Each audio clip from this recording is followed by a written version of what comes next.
Bonjour à tous, c'est Moto24, j'espère que vous allez bien. Bienvenue dans cette nouvelle vidéo. Alors vous me retrouvez aujourd'hui pour commencer face caméra car j'ai quelques explications à vous donner. Premièrement, la vidéo va être un peu différente de celle des autres car j'ai vendu ma moto. Voilà, maintenant les choses sont claires. J'ai vendu ma moto pour acheter un quad. Je dis pas que je n'aime plus la moto, au contraire, loin de là, mais vu l'utilisation que j'en avais et le temps que je m'en servais, je me suis dit que j'allais m'orienter sur quelque chose que j'aime un peu plus, donc le quad. Mais rien ne me dit que plus tard, je n'en rachète pas. Donc j'ai même projet pour en racheter une, mais qui est plus adaptée à mes besoins et au temps que je vais y accorder. Donc voilà, donc j'ai acheté un quad, donc vous allez le voir dans la suite de la vidéo. Je vous souhaite un bon visionnage et à la prochaine. Donc nous allons commencer par faire le tour de ce magnifique quad Can-Am XTP 650. Donc ce quad est vendu neuf pour 15 500 €. Alors oui, certains me diront que c'est un prix excessivement cher pour un quad. Mais quand on regarde comment il est, la qualité, eh bien on voit que il les vaut largement parce que vitesse de pointe, mine de rien, 105 km/h. Donc on va dire que oui, il les vaut. Alors on va commencer par les pneus. Donc les pneus sont des Serracross. Alors ce sont des pneus tout-terrain. Ce sont des pneus tout-terrain car j'ai pas souhaité encore les changer. Et je pense que je repartirai sur les mêmes pneus quand je les changerai. Alors comme vous le voyez, le quad, ça fait maintenant 1 an que je l'ai. Et les pneus n'ont pas vraiment beaucoup bougé. Alors sur la route, le seul défaut qu'il pourra y avoir, c'est que quand vous arrivez à basse vitesse, donc 10, 15, 5 km/h, le quad a tendance à sautiller un petit peu. C'est normal, c'est à cause des crampons. Donc voilà, ce sont des très bons pneus qui ont une très bonne accroche dans les chemins et les sentiers non revêtus. En 2 roues motrices, je me suis sorti de chemins où je pensais pas y arriver, et seulement en 2 roues motrices. En 4 roues motrices, vous avez une accroche exceptionnelle avec, c'est vraiment superbe. Ensuite, vous avez des suspensions réglables, donc qui sont là, de la marque Fox Performance. Voilà, comme vous le voyez là, Fox Performance. Ils sont réglables ici sur 3 niveaux. Donc vous avez 3 niveaux, donc du plus ferme au plus tendre. Vous voyez 3, 2 et 1. Alors moi je les ai laissés au niveau 1, donc le plus tendre. Et niveau 3, comme vous voyez bleu foncé, le plus ferme. Grâce à ce réglage de suspension, vous pouvez prendre un dos d'âne à 80 km/h. Si je vous dis ça, c'est pas anodin, c'est parce que je l'ai fait et le quad ne bronche pas. Je peux vous dire, vous ne bougez pas. Bien que je ne vous conseille pas. Mais bon, au moins, vous pouvez le faire, vous ne risquez rien. Donc, les suspensions, vous en avez 4, bien entendu. Pareil pour l'arrière, même marque, Fox, et pareil, réglable sur les 3 niveaux. Et ça même pour les 4. Donc voilà. Ensuite on va passer derrière. Donc derrière vous avez un crochet d'attelage qui est démontable ici, et vous avez la prise qui permet d'accrocher une remorque. Juste au-dessus vous avez un premier coffre de rangement, voilà, qui s'ouvre comme ceci. Alors à l'intérieur j'ai encore jamais rien mis parce que je n'ai pas encore eu l'occasion d'y mettre quoi que ce soit, mais peut-être qu'un jour viendra. Pourquoi pas une bouteille d'eau, que sais-je, une ficelle. Alors peut-être pas une ficelle, une sangle pour peut-être si jamais le quad est embourbé ou quoi, pour le sortir. Mais selon l'utilisation que vous avez, vous trouverez bien quelque chose à y mettre. Juste en haut vous avez la trousse à outils qui est fournie avec le quad. Donc BRP, Bombardier, c'est la marque du quad. La trousse à outils, l'avantage de la trousse à outils, c'est qu'elle est assez complète.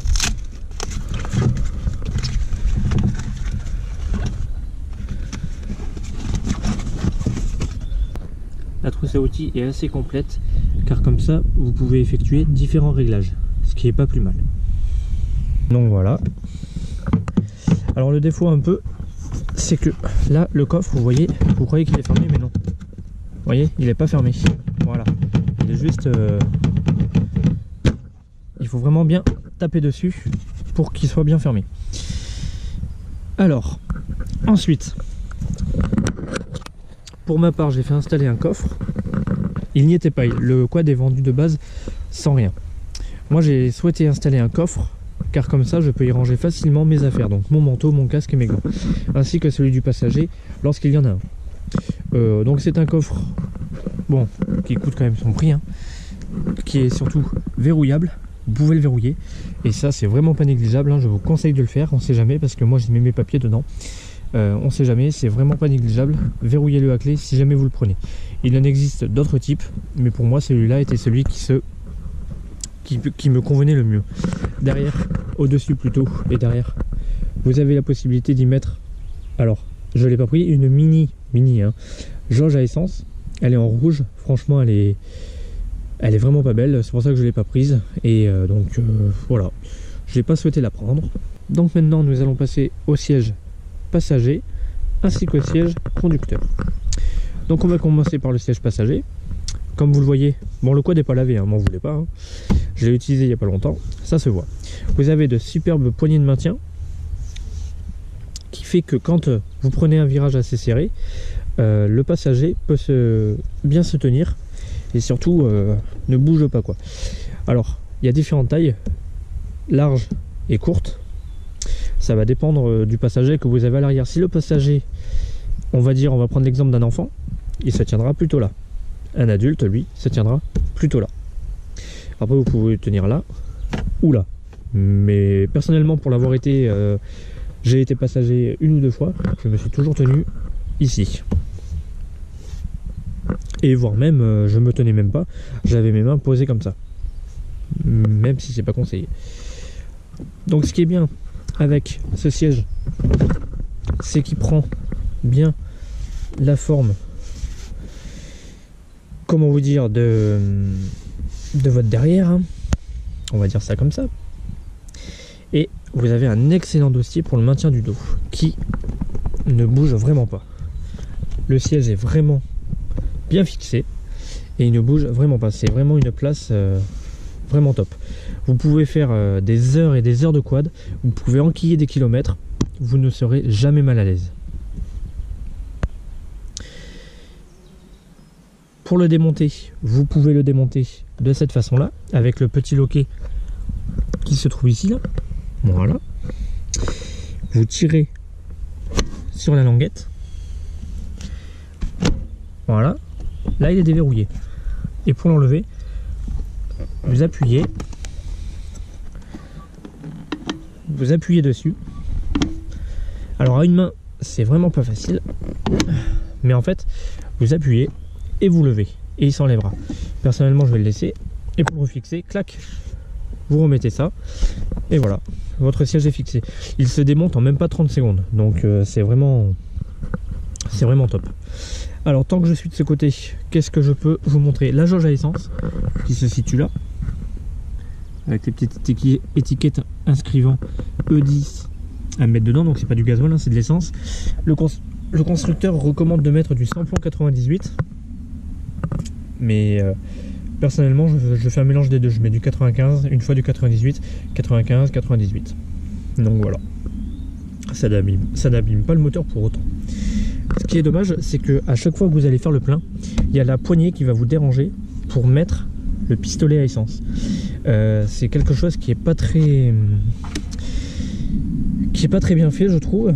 Il faudrait mettre, quand vous êtes à la station, vous verrez, pour mettre le pistolet, c'est pas trop pratique. Bon, ça se fait, on y arrive, hein. Mais le réservoir, j'aurais aimé, par exemple, pouvoir le mettre par ici, par exemple, le mettre là. Ça aurait peut-être été un peu mieux, un poil mieux. Mais bon, ça se fait, il n'y a pas de souci là-dessus. Donc, je me trouve côté passager pour vous montrer le siège conducteur. Donc, c'est vraiment un très bon siège qui est bien moelleux, qui a une superbe mousse à l'intérieur.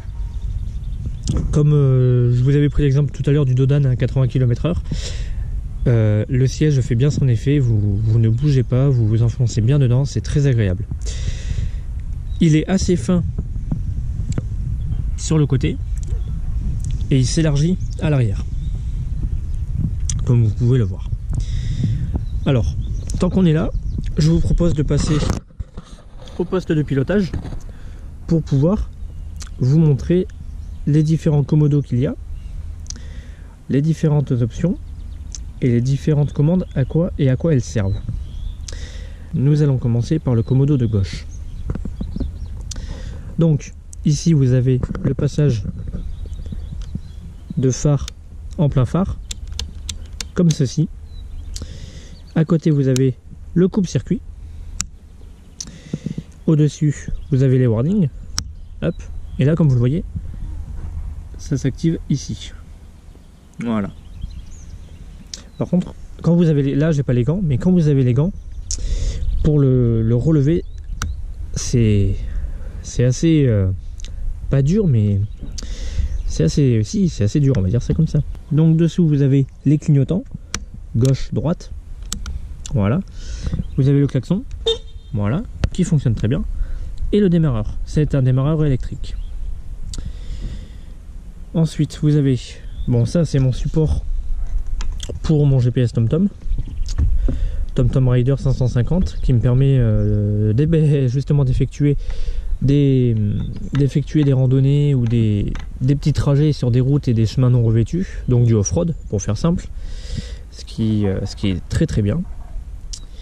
Ensuite là vous avez différents indicateurs, donc comme vous avez vu tout à l'heure, le warning, clignotant et les phares.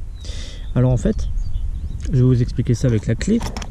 Vous avez deux on, un on avec une loupiote et un on normal. Le on avec la lumière, en fait, hop, voilà, vous avez la lumière qui s'allume, c'est l'allumage des phares automatique.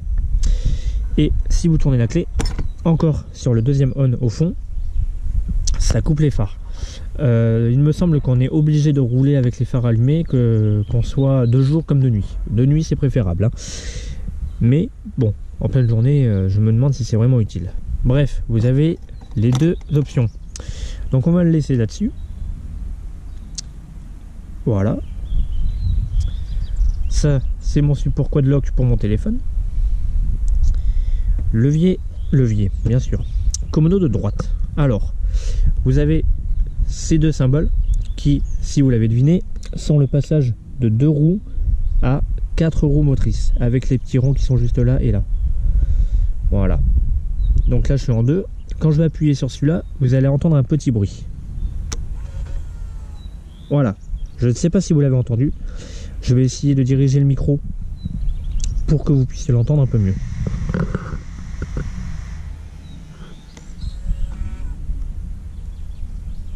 Voilà. Bon, peut-être que vous ne l'avez pas entendu. Peut-être que vous l'avez aussi entendu. Au-dessus. Alors, oui, je reviens là-dessus avant. Le mode de 4 roues motrices est à utiliser uniquement quand vous êtes en chemin et en milieu difficile où vous auriez du mal à poursuivre la route. Parce que utilisation sur route en 4 roues motrices, vous allez vous défoncer le pont avant, c'est pas vraiment recommandé de le faire. C'est même pas du tout recommandé. Utilisation des 4 roues motrices uniquement en chemin non revêtu et accès difficile. Derrière, vous avez 2 boutons. Enfin, vous en avez qu'un, mais dirigeable dans les deux sens, droite et gauche. Ça va être pour la sélection du mode de conduite. Alors vous en avez 2. Vous avez le mode sport et le mode work. Alors le mode travail. Le mode travail va privilégier le couple pour utilisation du treuil ou tirage de la remorque. Moi, je conduis tout le temps en mode sport. Le mode de travail, je l'utilise quand j'utilise le treuil et la remorque. Donc voilà, vous l'aurez deviné. Donc, je vais vous montrer sur le tableau de bord ce que ça donne. Donc là, vous voyez, je suis en mode sport. Hop, sport off. Je passe sur le droite. Hop, ça me remet en mode sport. Je rappuie sport off. Je rappuie à gauche. Voilà, travail, mode travail. Donc vous pouvez sélectionner l'un ou l'autre. Donc comme vous le voyez au milieu, je suis en mode sport, 0 km/h et 47 degrés. 47 degrés est la température du moteur. Je vous expliquerai, vous pouvez le régler.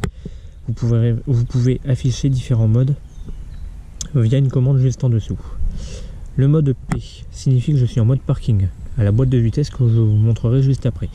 Donc vous avez la vitesse que vous avez ici, donc P, R, N, H et L.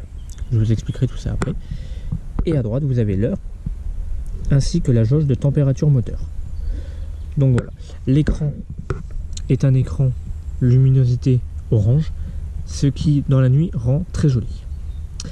Alors ensuite, on va passer aux différents modes dont je vous parlais tout à l'heure, grâce à ce bouton. Donc là, vous avez le bouton trip qui vous permet d'afficher les différents trips. Donc là, je suis sur le kilométrage total du véhicule. Excusez-moi, j'y suis. Voilà, vous y verrez mieux. Je peux changer trip A, trip B, c'est le trip journalier, et le nombre d'heures. Vous pouvez aussi afficher le kilométrage en forme d'heures. Donc là, il a 49 heures. Donc ouais, je vais arriver à 50. Voilà. Donc généralement, je laisse toujours en kilométrage total. J'aime bien, comme ça je sais le kilométrage que j'ai parcouru et que j'ai également fait via les différents trips. Ensuite, comme vous le voyez, le quad n'est pas allumé. Donc j'ai le niveau jauge d'huile et niveau d'essence qui est allumé car j'ai un niveau d'essence faible. Et justement, il me l'indique et il me met un petit message qui défile et niveau essence bas. Donc voilà, au moins vous êtes prévenus. Alors ensuite, on va passer, le trip c'est fait, on va passer au bouton menu. Alors le bouton menu, lui, c'est ici que ça se passe. Si vous appuyez ici, vous avez par exemple le voltage de votre batterie, 12,1. Vous rappuyez, vous pouvez accéder à la configuration. Alors ça, pour accéder dessus, il faut appuyer longtemps. Voilà. Vous pouvez délimiter une vitesse que vous ne voulez pas dépasser. Vous pouvez choisir l'unité, kilométrage, kilomètres, miles. Supprimer les statistiques, non. La luminosité, vous pouvez vous appuyer longtemps et vous pouvez la régler. L'horloge, pour vous permettre de régler l'horloge. Retour. Ok. Voilà. Donc, ici, vous avez la boîte à vitesse. Donc, elle est toute simple. Hein. P pour parking. R pour marche arrière. N pour neutre. H pour vitesse haute. Et L pour vitesse lente. Vitesse lente vous permet de ne pas dépasser les 60 km/h. La haute, vous allez au max, donc 105 ou 106. Généralement c'est 105. Neutre, vous êtes en neutre, il n'y a aucune vitesse d'engagé, le quad est en roue libre. R, marche arrière, vous reculez. Hein. Et P, mode parking, c'est un peu comme le frein à main quelque part. Donc voilà, dès que vous éteignez le quad, vous vous mettez automatiquement en mode P.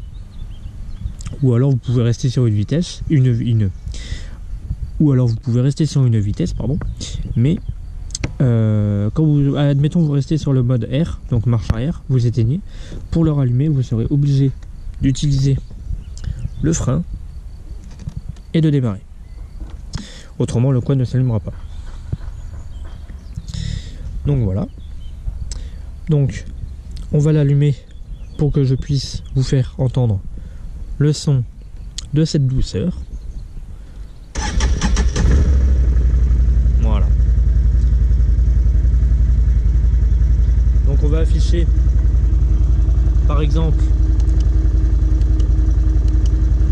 le nombre de tours minutes. Donc là vous voyez 1002, 1003. Je vais accélérer un peu pour le faire augmenter.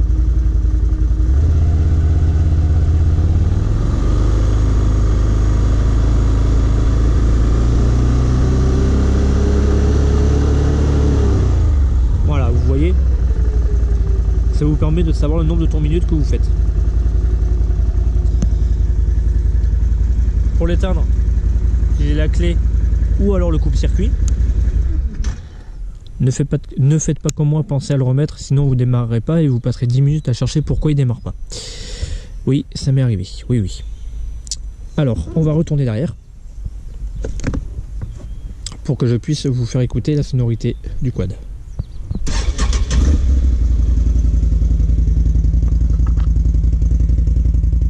Donc sa sortie d'échappement est comme ça. Bon, il n'est pas très propre. Elle est assez imposante. Et j'ai trouvé quelque chose de drôle. C'est que si vous voulez faire davantage de bruit avec le quad, vous n'avez qu'à ouvrir le coffre.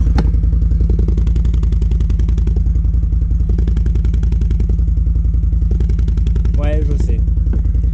C'est un peu con, mais bon, c'est toujours drôle. Donc voilà, des phares qui éclairent assez bien, des clignotants. Sur le devant, donc les phares, j'ai fait installer des LED.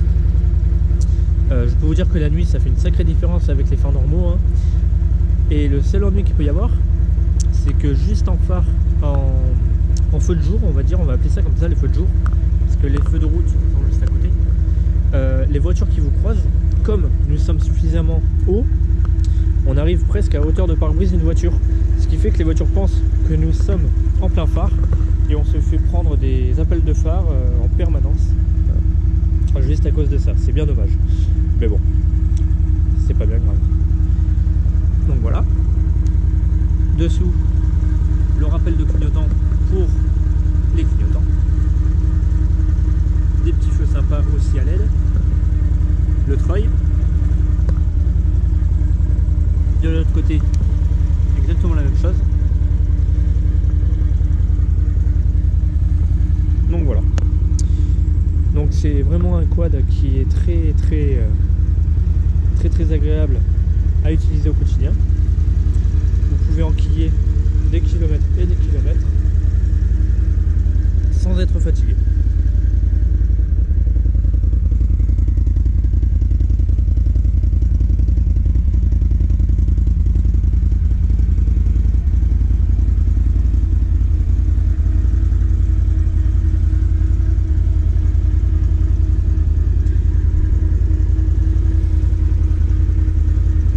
Donc voilà, j'espère que cette vidéo vous aura plu. Hop, on va remonter dessus.